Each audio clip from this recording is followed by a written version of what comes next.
የማይታየው ጥቃት በ2009 ዓ.ም የኢራን የኒውክሌር መርሃ ግብር በምስጢራዊ ሁኔታ ራሱን ማጥፋት ጀመረ። ሴንትሪፊዩጆችም ተሰባበሩ፣ የማንቂያ ደወሎችም ጮኹ። ነገር ግን ምንም አይነት ቦምብ አልተጣለም። ምንም አይነት የሚሳይል ጥቃት አልተሰነዘረም።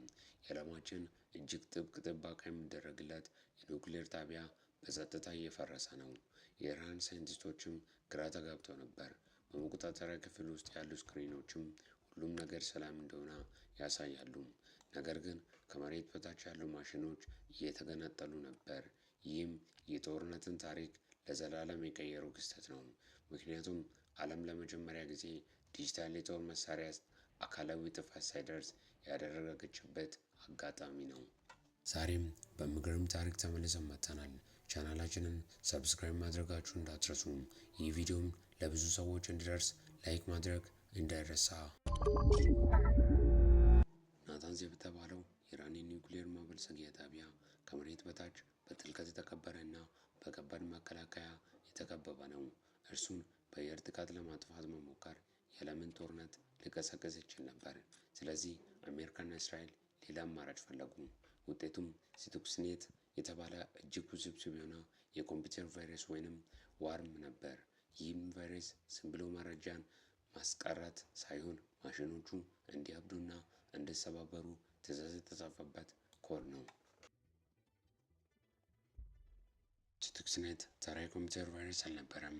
እርሱ ዲጂታል ሚሳይል ነው።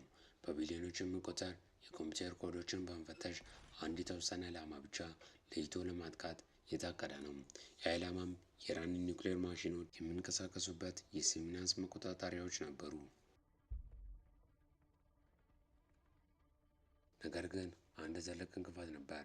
ናታንዝ ከኢንተርኔት ጋር የተገናኘ አይደለም። ይህም አየር ጋፕ ይባላል። ቫይረሱ በኢንተርኔት በኩል ዘልቆ መግባት አይችልም ማለት ነው። ታዲያ እንዴት ገባ? መልሱ በሰው ልጅ ድክመት ውስጥ ነው። መርማሪዎች እንደሚሉትም ቫይረሱ ወደ ጣቢያ የገባው በዩኤስቢ ፍላሽ አማካኝነት ነው። ምናልባትም አንድ ሳይንቲስት ወይም የጥገና ሰራተኛ ሳያውቀው የተበላሸውን ፍላሽ ወደ ኮምፒውተር ሰክቶት ሊሆን ይችላል። ወይም ደግሞ አንድ ሰላይ ሆን ብሎ አስገብቶት አንድ ፍላሹ እንደተሰካ ቫይረሱ በዝምታ ወደ ውስጣዊ መረብ ተሰራጨ። ቫይረሱ ወደ ውስጥ ከገባ በኋላ ወዲያውኑ ጥቃት አልሰነዘረም። ለሳምንታት በዝምታ ተቀምጦ ማሽኖቹ እንዴት እንደሚሰሩ አጠና። የማሽኖቹን ድምፅ፣ ፍጥነትና አሰራራቸውን መዘገበ። ከዚያም ጥቃቱን ጀመረ። ሴንትሪፊዩጆቹም እጅግ በከፍተኛ ፍጥነት እንዲሽከረከሩ አደረገ። ከዚያም በድንገት ፍጥነታቸውን እንዲቀንሱ አዘዛቸው። ይህም መለዋወጥ በማሽኖቹ ላይ ከፍተኛ ንዝረት ፈጠረ። ማሽኖቹ በራሳቸው ጉልበት ተገነጣጥለው እስኪሰበሩ ድረስ ይህንን ማድረጉን ቀጠለ።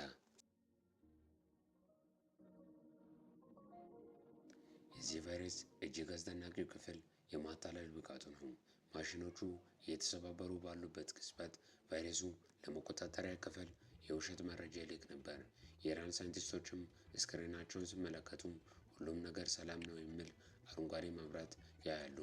ማሽኖቹ መደበኛ ፍጥነት ላይ ያሉ ይመስላሉ። ነገር ግን ከመጋረጃው በስተጀርባ ሴንትሪፊዩጆቹ እየፈራረሱ ነበር። ሳይንቲስቶችም ችግር እንዳለ ሲረዱ ጥፋቱ ደርሶ ነበር። ነገር ግን አንድ ስህተት ተፈጠረ። ቫይረሱ በናታንዝ የኒውክሌር ጣቢያ ብቻ እንዲወሰን ታስቦ የተሰራ ቢሆንም በአንድ መሐንዲስ ላፕቶፕ አማካኝነት ወደ ኢንተርኔት ወጣ። ቫይረሱም በዓለም ዙሪያ በሚሊዮኖች በሚቆጠሩ ኮምፒውተሮች ላይ ተሰራጨ። የሳይበር ደህንነት ባለሙያዎችም ይህንን እንግዳ ኮድ ሲያዩ ደነገጡ። ይህ ተራ ቫይረስ አይደለም፣ ይህ ወታደራዊ መሳሪያ ነው አሉ። ቫይረሱም በሚገርም ሁኔታ ውስብስብ ከመሆኑ የተነሳ አንዲት ሀገር ብቻ ልትሰራው እንደማትችል ታወቀ። ውጤቱ ምን ሆነ? ቫይረሱ የኢራን የኒውክሌር መርሃ ግብርን ቢያንስ በ2 ዓመት ወደ ኋላ ጎትቶታል። በሺዎች የሚቆጠሩ ማሽኖች ወድመዋል። ነገር ግን ይህ ጥቃት አዲስ አይነት የጦር ዘመንን ከፈተ። አሁን ጦርነቱ የሚካሄደው በጠመንጃ ብቻ ሳይሆን በኮምፒውተር ኮድም ጭምር ነው። አሜሪካና እስራኤል ይህንን ማድረጋቸውን በይፋ ባያምኑም ዓለም ግን እውነታውን ያውቀዋል። ቫይረሱ የሳይበር ጦርነትን ዘመንን በይፋ ያስጀመረው የመጀመሪያው ዲጂታል ቦምብ ሆኖ በታሪክ ተመዝግቧል።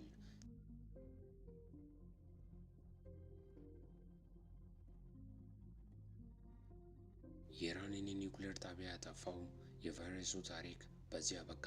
በሌሎች አዳዲስ ቪዲዮዎች እስከምንገናኝ ድረስ ሰላም ቆዩልኝ። ሰብስክራይብ ማድረጋችሁን እንዳትረሱ።